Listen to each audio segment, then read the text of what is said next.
इसलिए बना रही हूँ क्योंकि मैं ये पार्ट डालना भूल गई थी, बताना भूल गई थी। तो सबसे पहले इम्पॉर्टेंट हमारा है क्या कॉमन मिस्टेक होती है एग्ज़ाम में।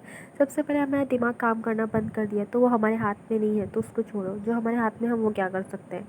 तो कुछ क्वेश्चन होते हैं जिसमें हमने पढ़ना सही से पढ़ा नहीं, नॉट है, एक्सपेक्ट है, एक्सेप्ट है, नहीं पढ़ पाए।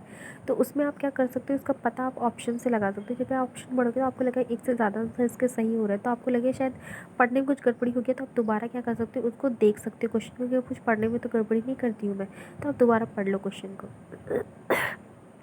थर्ड जो मुझसे मिस्टेक हुई थी मेरे ये था कि मैंने क्वेश्चन भी करेक्ट थे, आंसर भी मेरे करेक्ट जा रहा था। उसके बाद लेकिन मैंने क्या सोचा कि यही क्वेश्चन मैंने क्या किया, कहीं और देखा है, कहीं और देखने के चक्कर में मुझे लगा उसका आंसर कहीं और कुछ और है, तो फिर उसकी वजह से मेरा गलत हो गया। फोर्थ, हम कभी कभी क्या कर सकते हैं ना, कुछ ज़्यादा ही सोच लेते हैं किसी भी क्वेश्चन को, जितना पूछा भी नहीं रहता। तो इसलिए मेरे हिसाब से सबसे पहले क्वेश्चन पढ़ो, क्वेश्चन पढ़ने के बाद पहला आंसर जो आपके दिमाग में आता है आप वही करो।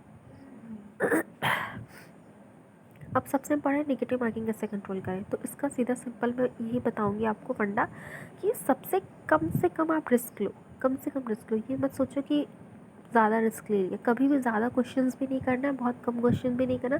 मॉडरेट क्वेश्चंस करके आओ, बहुत ज़्यादा करोगे तब निगेटिव ज़्यादा होंगे, बहुत कम करोगे तो अगर गलती से ज़्यादा निगेटिव हो गए तो आप पीछे चले जाओगे, तो वो भी नहीं करना। मॉडरेट क्वेश्चंस करके आओ, अटैम्प्ट वो करना है आपको।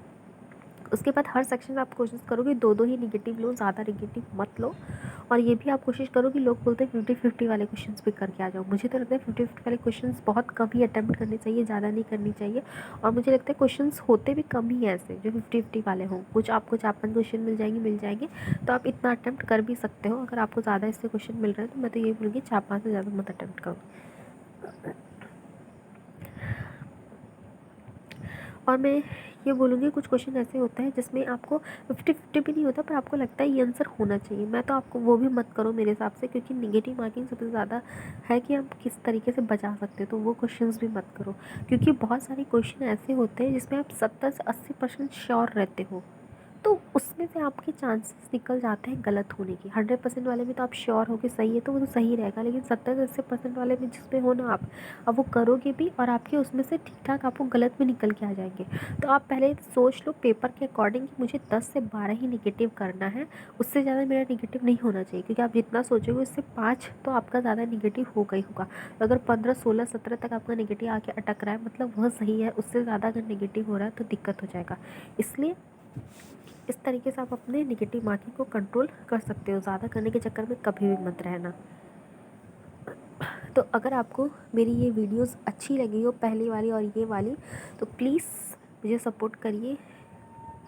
और अगर आपको कोई भी डाउट हो तो आप मुझे कमेंट में पूछ सकते हैं। और अगर आपको मेरी वीडियोस अच्छी लगी हो और आप चाहते हो कि मैं और कुछ वीडियोस बना के लाऊं, तो आप प्लीज़ ये भी मुझे कमेंट में बता दीजिए। होप आप इस बार अगला नॉर्थ सेट में अच्छा कर पाओगे, यही मैं उम्मीद करती हूँ।